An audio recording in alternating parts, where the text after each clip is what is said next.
Discussion of the heart. It is a hollow conical muscular organ which pumps the blood throughout the body by the arteries, great arteries, and it receives the blood from the by the great larger veins, by the great veins of the heart, superior vena cava and inferior vena cava. First of all, I will keep the heart into the anatomical positions. You have to keep the apex on the heart which is lies. It is a midline. Right. It lies 1/3 part into the right side and 2/3 part into the left side of the midline. So it is like that way inside the my right now into the my position, into the anatomical positions. So heart which is lies into the 1/3 into the right side and 2/3 part into the left sides. Apex which is lies nearly this is the apex of the heart which is lies nearly 9 centimeter away into the fifth intercostal space, into the which fifth intercostal space. And totally there are 4 chambers inside the heart, 2 atria and 2 ventricles. The receiving chambers means blood which receives, it is called the receiving chambers. Here you can see this is the superior vena cava. I will keep the forceps inside the superior vena cava, and this is right now inside the right atrium, and it is goes downwards and it is come out through the inferior vena cava. So this is the inferior vena cava. This is the right atrium. We have right now, we have not opened this right atrium, but you can see it here. You can see this is a superior vena cava to the inferior vena cava. I just my forceps which is come out, and here in between there is a one groove on the external surface of the right atrium on the right side. It is called the sulcus terminalis. This is the sulcus terminalis. Anterior to it part, anterior to this sulcus terminalis, it is called the rough part of the right atrium. Behind to this sulcus terminalis, it is the smooth part of the right atrium. Mainly the great vessels of the heart, mainly the superior vena cava, inferior vena cava, which is open inside the smooth part. And now this is the right atrium which is lies on the right side. You have to remember this is the first receiving chamber. On the posterior aspect there are another here the septum which is during the dissection it is ruptured or broken down, because these are the 2 pulmonary, right pulmonary veins, and here on the left side you can see this is the 2 left pulmonary veins. So there are 4 pulmonary veins which are open inside the left atrium. So this is the forceps which passes from the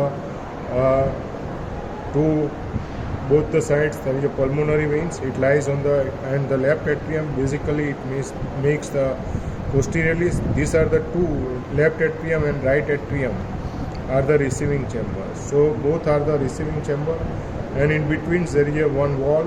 It is called the interatrial septum. Interatrial septum. The receiving chamber atria, it is comparatively wall are very thin as compared to the ventricles. Now the ventricles, here you can see this is a right atrium. It have a one blind at projected anterior. It is projected on the left sides, and over the aorta it is a blind end of the right atrium. It is called the right auricle. It is called the right auricles. So blind pouchage end of the right atrium over the and it is projected over the left side over the aorta, ascending aorta. It is called the right auricle. Same way the left atrium, the blind end projecting on the right side over the pulmonary trunk, it is called the right auricles. So this is left auricle. This is the left auricle and this is a right auricles. So these are the 2 part of the atria. Auricles are the part of the atria. Now these are the atria are the receiving chamber. Now the ventricles, it is the right ventricle. Here you can see this is the artery anterior interventricular artery. It is a branch of the left coronary artery. Here you can see, I will show you the left coronary artery. So this is the main branch, left coronary artery, and it divides into the left anti-interventricular artery, and this is the continuation of the left coronary artery. It is called the circumflex. This is the continuation of the left coronary, and these are the marginal branches and ventricular branches of the left coronary artery. This is a continuation of the left coronary artery. Here you can see this is a left coronary artery. Here also you can see this is a left coronary artery. And above to the left coronary circumflex branch, this is the largest vein of the heart. Here it is slightly ruptured due to the tear, and it is a coronary sinus. It is the coronary sinus over the coronary artery, left coronary artery. So how you can identify? You have to, this is the anatomical position. Apex is directed downwards and left sides. Aorta, which is on the right side. Same way, there is a right atrium you have to put on the right side. Pulmonary trunk, which is comparatively left to the aorta, and the posteriorly the base, which is formed by the left atrium. This is the base. Mainly it is formed by the left atrium, and partly small part of the smooth part of the right atrium, which makes the base, which lies posteriorly. You have to keep posteriorly on the base, and this is the inferior surface. This is the inferior surface, or it is called the diaphragmatic surface. This diaphragmatic surface, which is formed by the two ventricles, mainly the left ventricles. This is the left ventricle, and this one is the right ventricle, and in between interventricular line or posterior interventricular groove. This is the posterior interventricular groove. So this is the left ventricle, and this is the right ventricle. Here also this is the left ventricle. Now the right ventricle, it is between the anterior interventricular artery, and this is the right coronary artery. Here you can see this is the right coronary between the right atrium and right ventricle. This is the right coronary artery. So between the anterior interventricular artery and right coronary artery, this portion, this is the right ventricle, and left to the anterior interventricular artery, this whole part, which is the left ventricle till up to here. This is the left ventricle, and mainly it forms the apex. So there are four chambers of the heart: right ventricle, left ventricle, right atrium, and this is the left atrium. Now we will discuss about the border. Now we will discuss about the border of the heart. Here you can see this is the right border. This is the right border of the heart, which is mainly formed by the right atrium and partly small part by the superior vena cava. So this is the right border. This is the inferior border, major portion which is formed by the right ventricle near to the apex, small portion of the inferior border which is formed by the left ventricle. So this is the inferior border, which is formed by the right ventricle, and this is by the left ventricle. Here you can see this is a left border, and this left border which is formed by the left ventricle, and partly it is formed by the left auricle. So this is a left border, it is the undefined, and superior border, it is lies on the posterior aspect, which is formed by the, it is anteriorly, you cannot see the superior border because of the pulmonary trunk and aorta.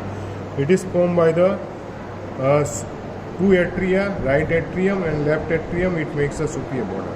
So these are the four borders: superior border, right border, inferior border. This is the inferior border, this is the right border, this is the left border, and superior border. Now we will discuss about the surface of the heart. The first surface, it is called the anterior surface, or it is called the sternocostal surface. Sternocostal surface, which is formed by the mainly by the right ventricle, right atrium, and left ventricles, and partly left auricle. Left auricle, right atrium, right ventricle, and left ventricles. These are the all four part of the left atrium, mainly the auricle. Left atrium, part of the left atrium, it is called the left auricle. This auricle, which makes the sternocostal surface, portion of the left ventricle, major portion of the right ventricle, and major portion of the right atrium makes the sternocostal surface. Now, inferior surface, this is the diaphragmatic surface or inferior surface. This is the left side, it is over the apex on the left side, so it is the left ventricle. Inferior surface, which is formed by the left ventricle and right ventricle. So mainly it is formed by the left and right ventricle. It makes the inferior surface of the heart. Now the left surface which is formed by the left ventricle and left auricle or left atria. Left surface, which is the rounded and convex, which is formed by the left ventricle and left atrium. Base, if you consider as a surface, then it is the posterior surface, which is formed by the mainly 2/3 part, which is formed by the left atrium, and 1/3 part, which is formed by the right atrium. So base, which is formed by the left atrium and right atrium. Here you can see this is the aorta, ascending aorta, which is goes upward, which is come out from the left ventricles, and it gives the brachiocephalic, and it divide into the right common carotid and right subclavian. Then it gives the left common carotid, and this is the left subclavian. In between, sometimes there is a left vertebral artery which is also come out from the ascending aorta, but normally it is a branch of the left subclavian artery, but sometimes it is directly come out from the arch of aorta. So these are the branches of the arch of aorta. This is the pulmonary trunk. Here you can see this pulmonary trunk. This is the ductus arteriosus. What is ductus arteriosus? During the fetal life, most of the blood of the right ventricles, because the lung which is not functioning at that time, so whatever the blood into the right ventricles, which is goes inside the arch of aorta, it is goes inside the arch of aorta through this ductus arteriosus. So it is a remnant of the ductus arteriosus. It is a fibrous. After the birth, this ductus arteriosus become fibrous because the lung which is working at that, it led to there is a fibrosis of this ductus arteriosus. But during the fetal life, through the left pulmonary artery, the blood which is goes to the arch of aorta, it is goes to the through the pulmonary artery, it goes to the blood to the arch of aorta. It is the main function of the ductus arteriosus. Now here you can see this is the pulmonary trunk, and posteriorly it divides into the two main branches. This is the left and this is the right pulmonary artery. This which is goes inside the lungs, and this is the deoxygenated blood which is goes inside the lung, and it is filtered and it is come out through the lung, and it is again oxygenated blood which is goes inside the pulmonary vein, and this four pulmonary vein through the right and left four pulmonary. This is the right pulmonary vein, this is the left pulmonary vein. Blood oxygenated come into the left atrium. Through the left atrium, blood which is through the atrioventricular valve, it is called the mitral valve, which is blood which is goes inside the left ventricles. From the left ventricles, the blood during the systole which is ejaculated inside the ascending aorta, and this ascending aorta blood which is goes into the common carotid, it lead to the head and neck and brain. Subclavian, which is goes mainly into the upper part of thorax and upper limbs, and then descending thoracic aorta which enter inside the thorax, it gives the posterior intercostal artery, then it pierces to the diaphragm, then it goes to the abdomen, and then it divides into the common iliac. Before it divides into the common iliac, it gives the 3 to 4 major branches, mainly the celiac trunk, superior mesenteric, inferior mesenteric, and there is a renal artery. These are the 4 major artery, and also lumbar artery which innervate to the whole of the abdomen. Then it divides into the common iliac. Common iliac again divide into the external iliac and internal iliac. External iliac become continuous as a femoral artery and it's innervate to the blood supply to the lower limb, while the internal iliac, which is supplies to the organ inside the pelvis, mainly to the urinary bladder, rectum, uterus, vagina, all these external genitals and the pelvic organ, which is blood supplied by the internal iliac artery. And then this blood, which is again through the lower part of the body, which is come out from the abdomen and lower limb and lower part of the thorax, which is blood which is come out from the inferior vena cava, from the upper part of the body, mainly the head and neck, brain, and upper part of the thorax, blood which is coming from the superior vena cava.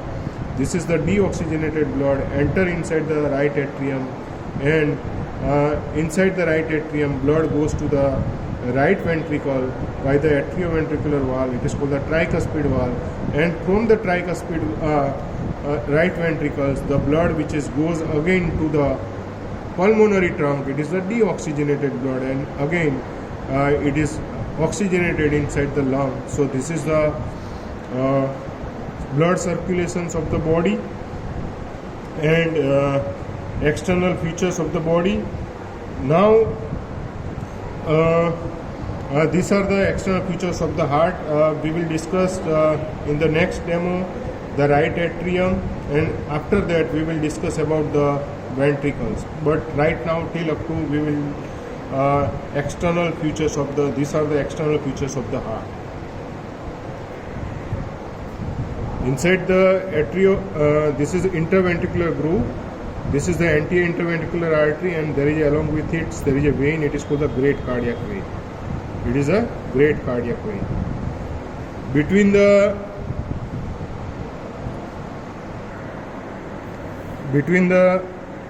right ventricle and right atriums there is a right coronary artery.